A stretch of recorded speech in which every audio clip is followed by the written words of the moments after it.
There is no denying the importance of funding in the Ontario heritage sector. Many institutions do not generate enough revenue to operate without the use of funding or continue their own research without the use of funding. To get professional views on this, we interviewed a variety of people within the heritage community.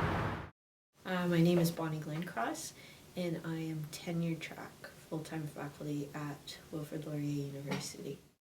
We had the opportunity to interview Julia Fielding over email, who is the Executive Director of the Clarington Museums and Archives. My name is Laureen Harder-Gissing. I'm librarian and archivist here at Conor Grable University College. We had the chance to interview over the phone Shelley Respondek, who is the archivist at the Lennox and Addington County Museum and Archives. Dr. John Triggs, I'm the chair of the Archaeology Classical Studies Department, an associate professor at Wilfrid Laurier, and I've been here full-time since 2000. I'm Dina Doroshenko. I'm the archaeologist for the Ontario Heritage Trust Agency of the Government of Ontario.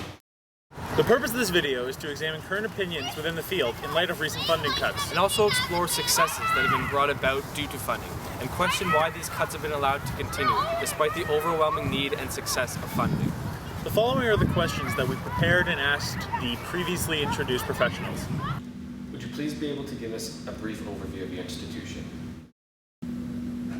The Clarington Museums and Archives began as the Bowmanville Museum in 1961. With the help of a generous donation from a woman named Sarah Jane Williams, the town of Bowmanville was able to purchase the Drury House and turn it into a gallery-style museum. The house was originally built in 1847, with additions in 1861 and 1880. Later on in the 20th century, it was restored back into an Edwardian period house museum. The museum is also comprised of a learning center and gallery called the Sarah Jane Williams Heritage Center. Located behind the Edwardian House, this building was originally the Bowmanville Library, but was purchased by the museum when the new Bowmanville branch was built. This center houses the Clarington Archives and is also an excellent gallery space. Local exhibitions, as well as traveling exhibitions from the Royal Ontario Museum and the Archives of Ontario, have been put on display here.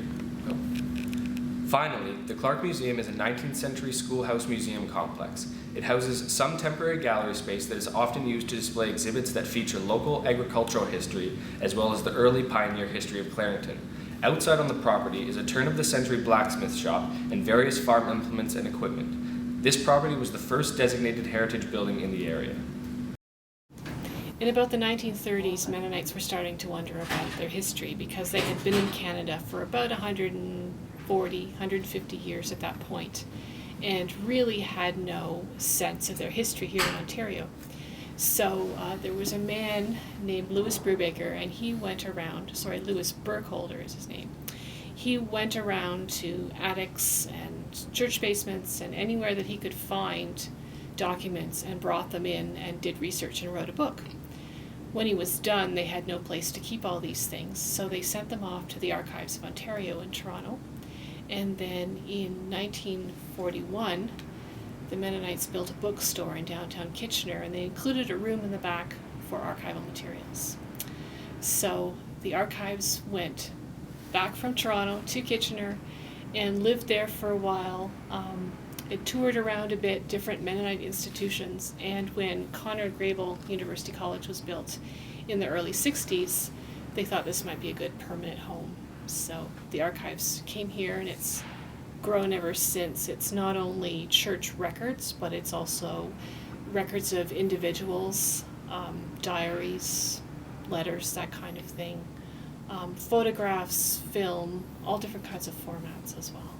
Anything to do with Mennonites in Ontario.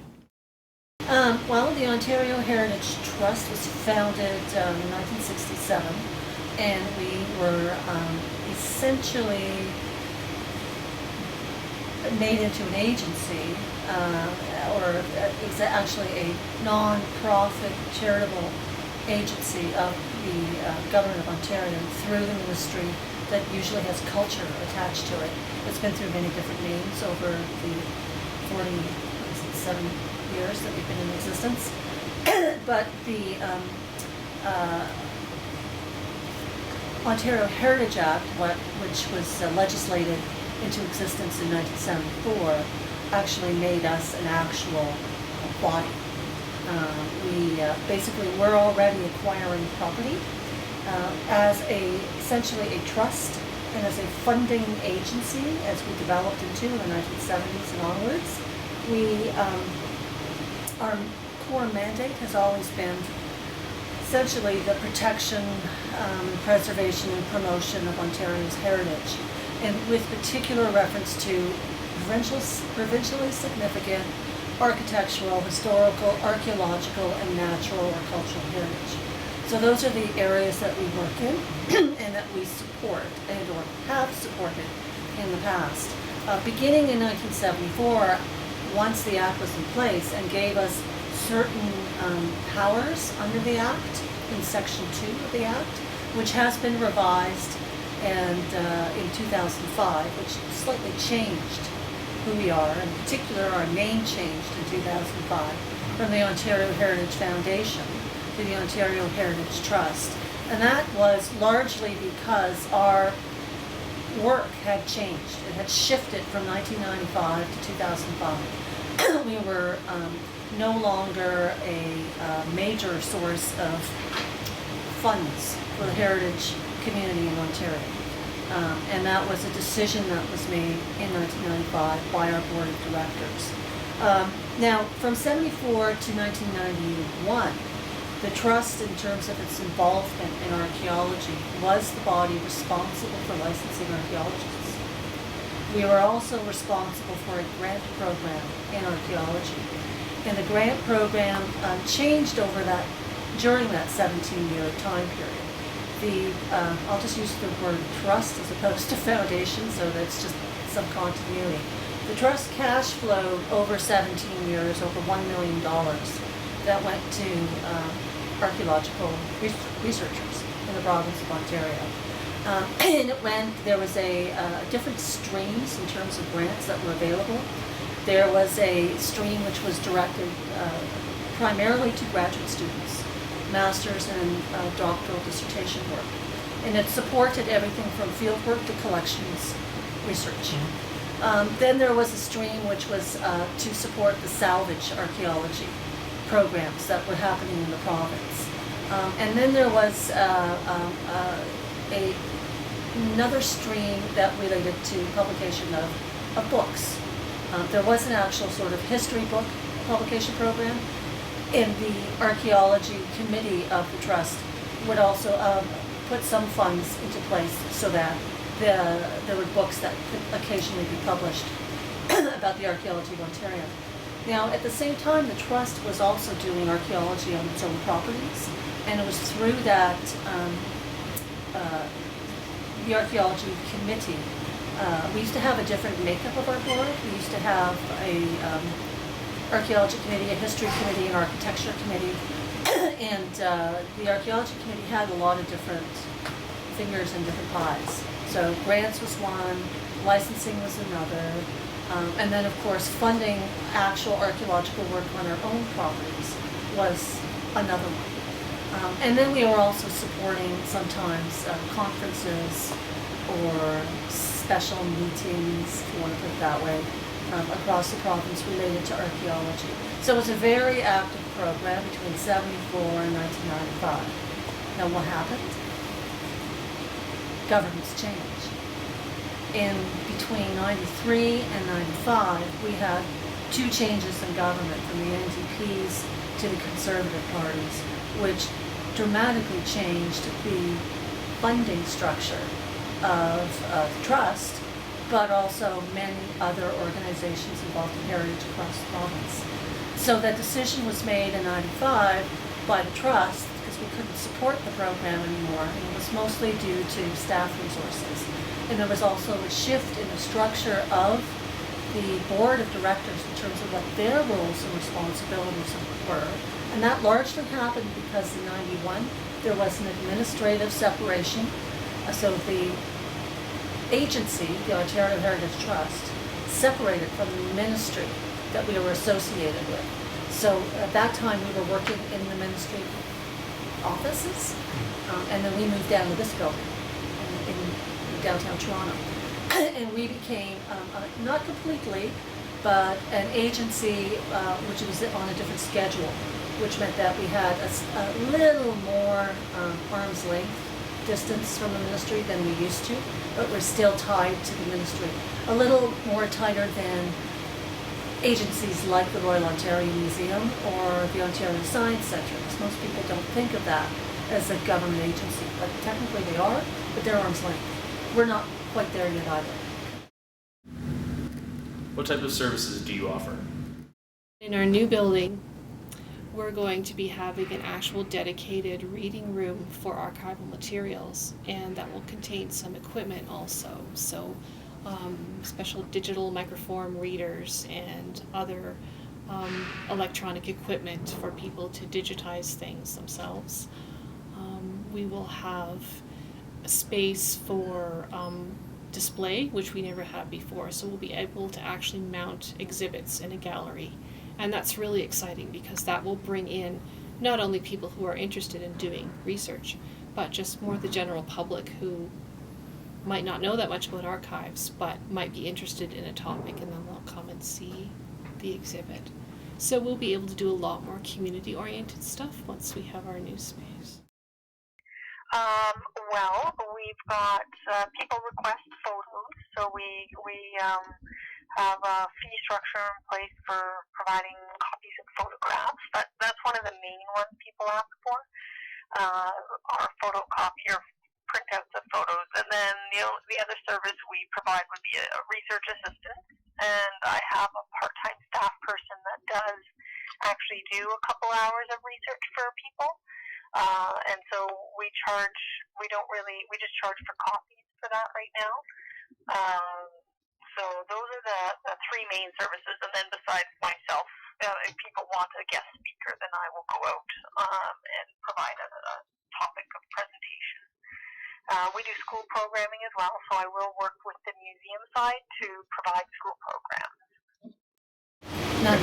No. I mean, the only thing we have sometimes done is we have it's called an easement fund. It's for the owners of easement properties, and they can make requests, and they can make a request if they choose to.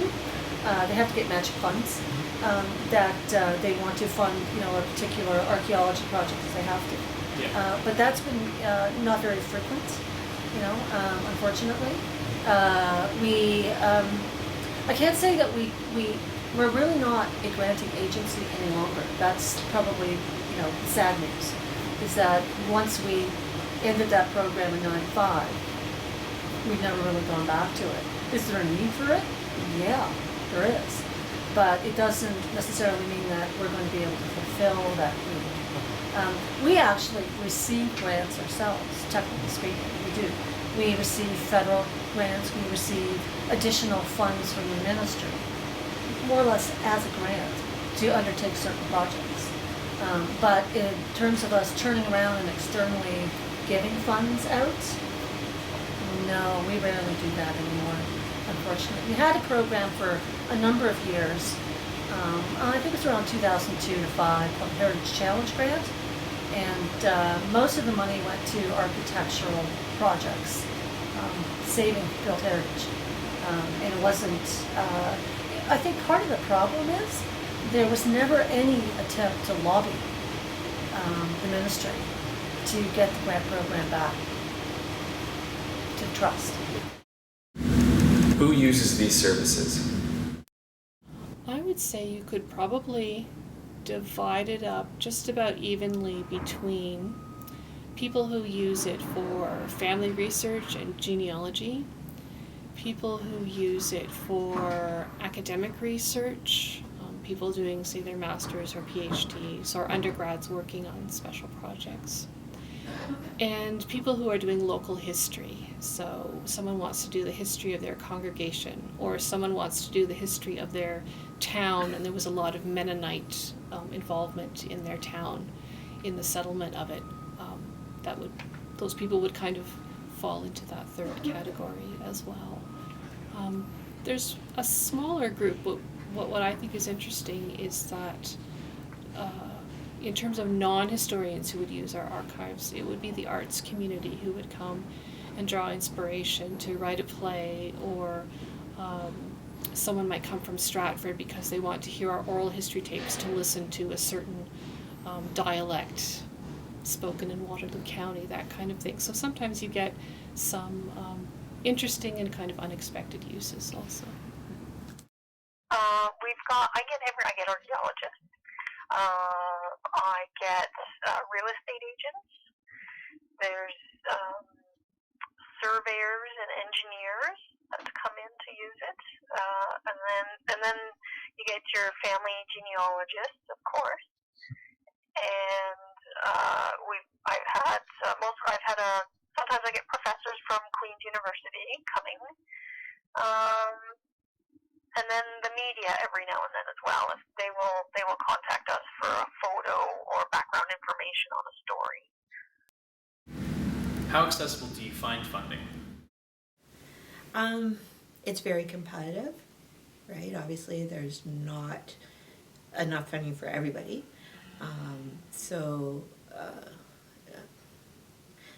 I would consider myself lucky for some of the ones that I have gotten because of the extent of the competition, and the process is really very rigorous, the review process. Yes. So for us, it's very difficult right now to find programming and funding options. And like I said, sometimes a lot of it comes down to the fact that we're a municipal government, and if we apply for from organizations, they'll tell us we're not eligible because we're a government organization. But we are looking at other things. I was even suggesting crowdfunding, but the county is not quite willing at this point. Right. To go a little more modern, so we will see. Yeah, we're very limited now. There's less funding now. I think it's fair to say there's less funding now than there used to be. The Ontario Heritage Trust being one that has no longer has granting programs. Funding isn't as easily available as it was in the past. SHRC, Social Sciences Humanities Research Council, does have funding, but it's very competitive, and you can apply. It's a huge process to apply. You don't always receive funding. So now, if you're doing consulting archaeology, proponents, because that's you're doing compliance archaeology, so proponents have to fund that type of project. So there's always going to be funding for that as long as we have compliance archaeology and heritage laws, heritage legislation. So the Ontario Heritage Act provides for protection and preservation of sites with standing architecture, and also for archaeological sites. So really the funding almost has been entirely shifted towards the proponent. Well, I can't say we've always had success applying for funding. We've had some success, but there's been sometimes there was one time we applied for funding to a federal program where we thought we had a great application, but apparently not. So we didn't get funding. In other cases, sometimes going to private foundations has worked out better, but we don't typically do that. I mean, a lot of our funding comes from the ministry. How do you feel about the process of acquiring funding? It's a very elaborate, complex process that is not always clear, that is constantly changing. It's very time consuming. But on one hand, the expectation is that it would be, right? If they're going to hand you, literally there's opportunities to receive hundreds of thousands of dollars, then obviously they're going to want to screen the candidates and the projects and be really, really rigorous. There is a little bit of, when they do request support references and things like that, you don't always necessarily know how much support or full support you're getting, that kind of thing. But that's with everything in academics, like whether you're publishing something or whatever, they're always going to have experts in their field review the work that you're doing, right? So hopefully they can remain unbiased and not have some other kind of agenda where, even though it might be a fantastic project or whatever, that you get refused because of some other reason. Executive Director Julia Fielding admitted that the process to acquire funding can be time-consuming, but also explained that the process has the ability to create partnerships and bring organizations together. Currently, the museum is partnering with Clarington Tourism the Visual Arts Centre, and the Clarington Library to acquire funding to create a cultural plan for Clarington. The museum also had to partner with the local Horticultural Society to secure funding from the Trillium Foundation to have a living wall put in at the Clark Museum. The living wall has been a great step forward for both tourism and sustainability. There's a difference between the process to acquire private and public funding, we have discovered. When it comes to private funding, a lot of the private funding that we have achieved comes through individuals or foundations that already have a long-standing relationship with the college. So once we had a project like this building project that we want to achieve, it's fairly easy to go to those people we already have relationships with and say, this is what we want to do, and then decisions are made fairly quickly and without a lot of documentation and that kind of thing. Public funding is quite different. Understandably, governments want to be accountable for the money that they give out, and that means that we have a lot of paperwork. For this federal grant, it ended up being about 2 inches thick and about 26 attachments to the initial application document. It also involved doing focus groups, having an independent study done, and these are all good things because they get us to do those kind of formal opinion seeking that is always good for an institution to do. But it is a lot of work, especially for smaller institutions, and not all of the application procedures take into account the fact that in some institutions might be smaller or function a little differently than larger ones. So that is one of the hurdles that you have to cross. But we were fortunate we were able to speak to the right people at the right time, get all our documents in. We had a project that meshed with the goals of the department, which is always important. And we went through the long, arduous process, but we were able to be successful. Well, the grant writing is an art form. Often the questions are really convoluted. So when you have to have a knack for writing for grant applications, and they take an awful lot of time for something that you might not get. So the process is very tedious. I would hope that eventually everything would become more electronic, so we can, instead of typing out our application and then printing it off and faxing it to them type of thing, that we can fill out the forms online. I'm hoping some of them are starting to do that on the museum side, so I'm hoping the archive side of funding will sort of catch up. But the process is very tedious. Okay, there have been times when, let's even with the old program, the trust grant, we are very good at getting the applications in, but we didn't have it took a long time for the trust in the 70s and 80s to come to the realization that in terms of what we were receiving from the people who were funded, there needed to be more checks on receiving that information, because I certainly found when I was trying to reconcile the end of the program it was impossible to get some things, and basically it was like come get money program, as opposed to, well, if you want the next installment you have to meet these criteria for you to get that just wasn't happening. And even throughout the history of that project, the timelines and the accountability changed quite a bit from 74 to 93 in particular, which is more or less the last year we actually gave grants at. But I think, and that's the same with whoever you apply to, they're going to have, in some cases, some stringent requirements, and there are eligibility requirements that you have to meet, and if you don't, then don't go there. Basically, that's it. And then in terms of what they want is sometimes is real accountability, and that's some people just aren't used to thinking that way. Have you felt the effects of decreased funding? I certainly haven't always gotten the funding that I've applied for, And in part that can be attributed to the funding cuts because, again, the competition remains the same or it keeps growing, but if there's less money to go around, right? So.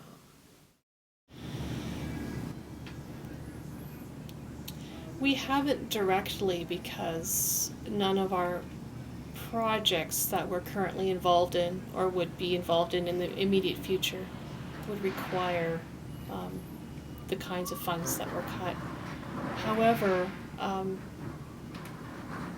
in particular, the National Archives Development Program, which allowed funding in archives for to hire extra help to make our collections more accessible by processing them, by writing them up, putting them on the internet so people could actually see what we have.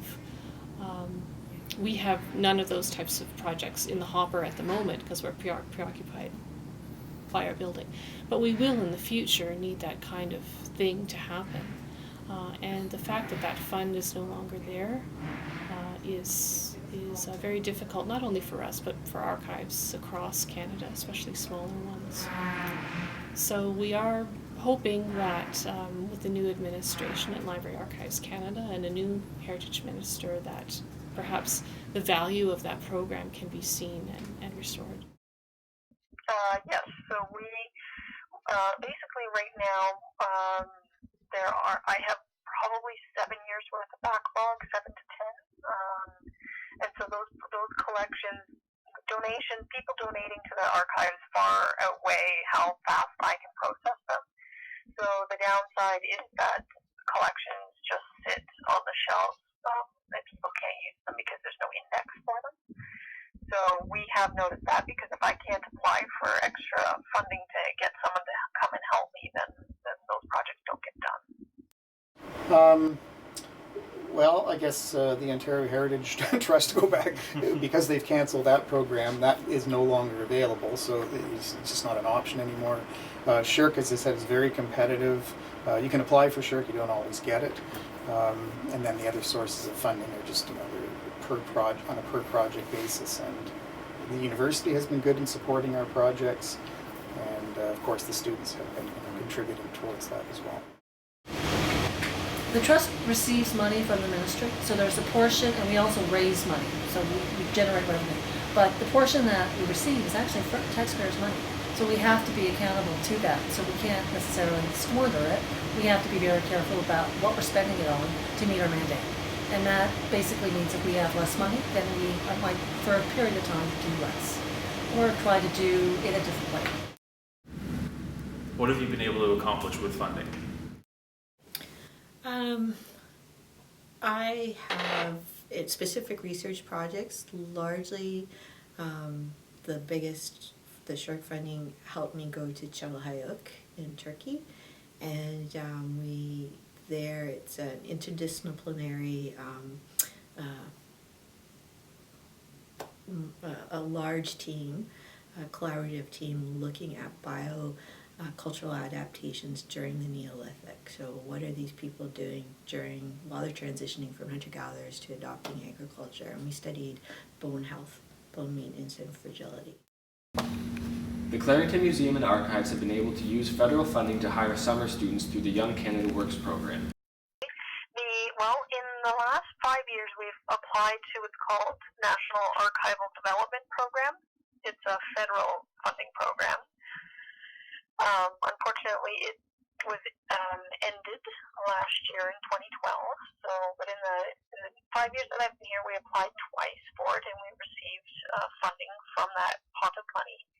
And that allowed us to hire a graduate student who then worked with me for 16 weeks, both projects, I think, for about 16 weeks. And they worked in the reading room, assisting on the reference desk, but their main purpose was to go through backlog reduction.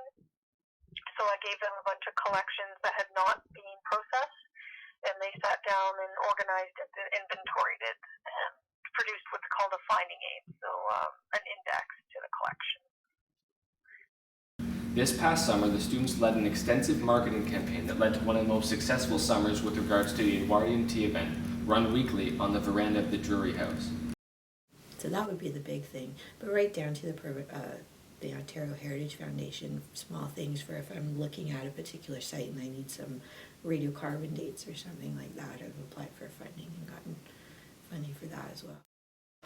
Yeah, well, I've worked on, let me just think, I have to go back. I've done work in two different capacities, I guess. Let me just start by saying that. So I've done work as a consultant. I used to have a consulting company.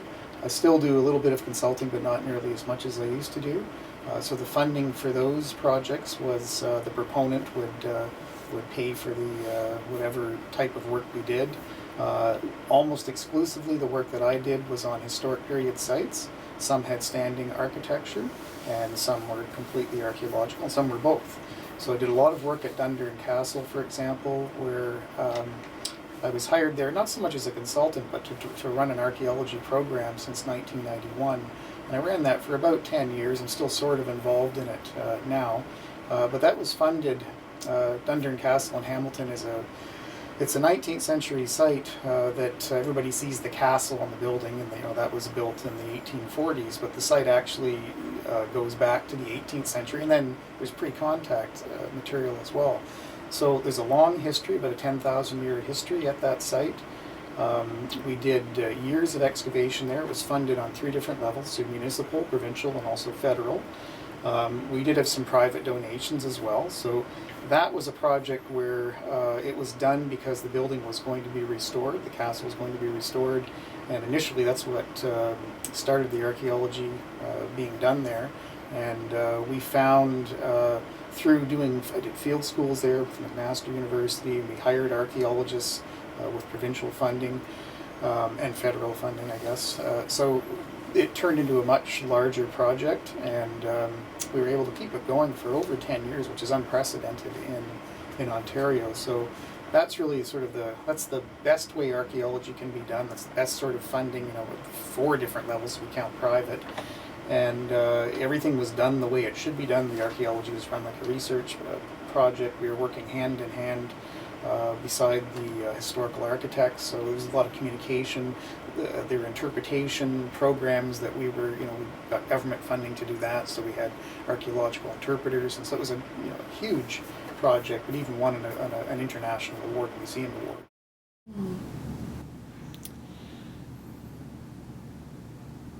I think in the first place, the fact that the college, when it started, embraced the idea of bringing the archives here and kind of adopting it and taking on ownership of it on behalf of the Mennonite community in Ontario, was a real sign of confidence and showed how important history was, not only in the academic enterprise, but also to Mennonites in general in Ontario. Our history is important. It should be located in a place where people are welcome to come and use it. So the college, in a sense, was the first real... It changed the archives, I'll put it this way, it changed the archives significantly to bring it here to the college, because it did become this public place. The only project I have currently, I have 2 projects. I have the Bermuda project, which might go this February, and again, that's funded by students, so it's entirely self-funded in that sense. We do get support from the Bermuda National Museum, but that is support in kind, so they provide us with a place to stay and at a nominal cost, that sort of thing. The other project is the Fort Erie excavation, and again, that's a student partially funded but university supported project, and those are the only 2 projects. So I have no plans currently for a SHRP grant, although that's something that usually is done every few years. You apply for that. Summer students also assisted with programming, outreach, and exhibitions to capacities that would not otherwise exist without the use of funding. There are a lot of oral history projects that were done, particularly in the 1970s. I was just going through one the other day, 80 to 100 interviews of Russian Mennonite immigrants who came here in the 1920s. I mean, these people are all gone now, and we have those tapes. I mean, those are the kinds of things that were done quite often in the 70s. And they still continue to be a gift to us, that kind of contribution of content. The summer students also planned both sessions of Museum Summer Camp, which saw capacity numbers. We also have received a federal grant from Heritage Canada. It's a grant for equipment for archives. So that will mean that all of our shelving in the storage area will be genuine archive shelving. It's all up to date. It all solid, that works really well, and it's all really expensive, so that's why we needed a grant for that. We wouldn't have been able to do it otherwise. And also some of our digitizing equipment that's going to be in the archives workroom for patrons to use. That's another thing that grant has done for us. And finally what they've done is they've helped us get cases and various things we need for our gallery space. And so it's really been able to enhance what we've been able to do. Right now, because there is no National Archival Development Program, we are actually looking at maybe practicum students or that kind of thing to have people come in. Right now in the archives world, there is nothing really out there there's no funding in the archives from the provincial government, and currently there is none from the federal government. So all the archives across, well, at least in Ontario, are kind of scrambling right now, and we will probably have to look at private corporate donations, there are things like the Ontario Trillium Foundation or even the Ontario Heritage Trust. We could attempt to talk to them and apply for a grant through those larger organizations. In Napanee area, there is a community foundation, so we might try and apply through those. The problem being, because we are a municipal government, sometimes they put stipulations on that municipal organizations cannot apply for funding. All right. So for us as a municipal organization, sometimes it's very difficult. Mm-hmm. Do you see any kind of changes in that in the foreseeable future? Not really, no. There has been talk from the new heritage minister up in Ottawa that they are going to look at reinstating the National Archival Development Program, but so far nothing has happened. The institutions included in this video represent a diverse selection from the Ontario heritage community. All of them have felt the effects of recent funding cuts in some way or another. We hope that this video has created a greater understanding of the way these institutions view funding, as well as made you ask why the heritage sector has been hit so hard with funding cuts, despite the incredible amount of research being done and the increased need of resources. We are slowly starting to see a turnaround in the way that heritage funding is being viewed, which can only come about full swing with more activism and awareness. Our heritage is important, and we must do all that we can to protect it. Thank you.